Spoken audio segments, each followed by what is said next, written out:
Today we are here because we stand with the people of Palestine, the people of Iraq, the people of Afghanistan, and we stand with our brothers and sisters that are being sent around the world to slaughter other poor and working people around the world. We are here to say to President Obama across the street here that we will not fight for his wars anymore, that these wars are illegal and immoral, and we will end them because a mass movement of the people in the streets will end them. When we refuse to fight, we will end these wars. We'll never be defeated.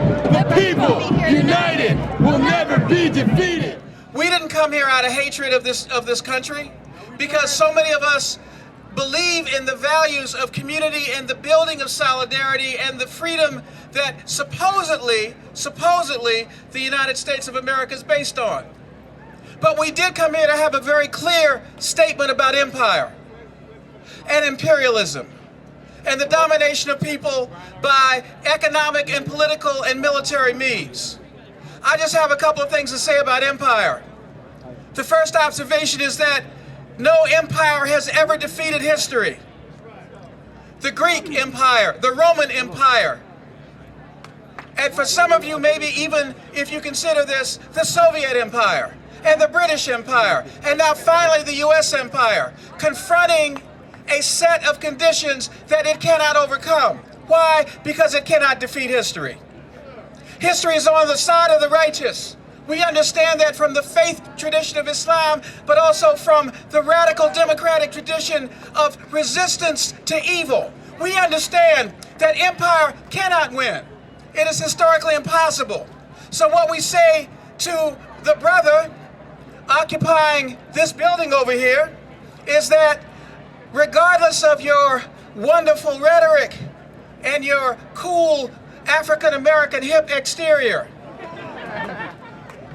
and the nice dresses that your wife wears that none of us could probably afford, that what we say to you is that even if you paint a nice smiley face on empire, it is still empire and it will still be defeated. And then finally, what is required to defeat empire? Historically, there are two ways to do it. One way is anti-imperialist war, but the other way is disengagement, radical disengagement. When we look at Gandhi, what we looked at was a man and a movement that said we will not cooperate with evil. We will not buy the products of corporations that are involved in the war system. We will not patronize the political parties and the political personalities that say nothing about the genocide in Gaza, that say nothing about the war going on that kills hundreds of thousands of people. When Brian Becker and I and other people went to Iraq in 1998, we saw in motion the mass killing of people through sanctions.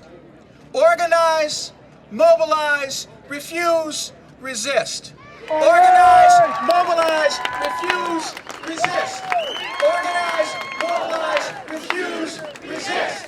Organize, mobilize, refuse, resist. I am very proud to be here with all of you today. It is beautiful to see thousands of people stand against these war makers, these politicians and criminals who stand and fund these criminal occupations and wars.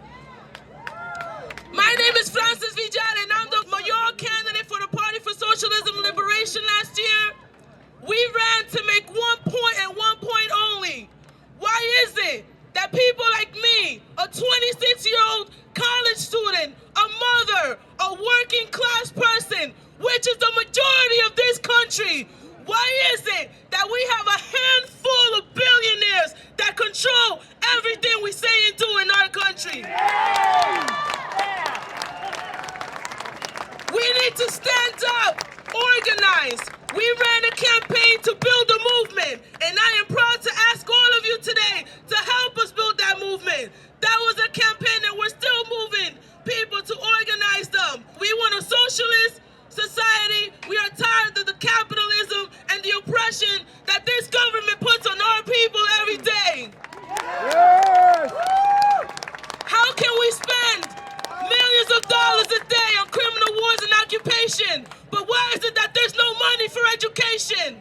Why is it that there's no money for housing? Where's the money for work We need to stand against these people and tell them enough is enough. We are not going to leave until this war ends. Are you ready to march? Yeah! Are you ready to march? Yeah! Say we're black, Latinos, Arab, Asians, and white. No more this racist war defends our civil rights. Show me what democracy looks like. This is what democracy looks like. Show me what democracy looks like. This is what democracy looks like. ExxonMobil, BP, Shell. Take your war and go to hell.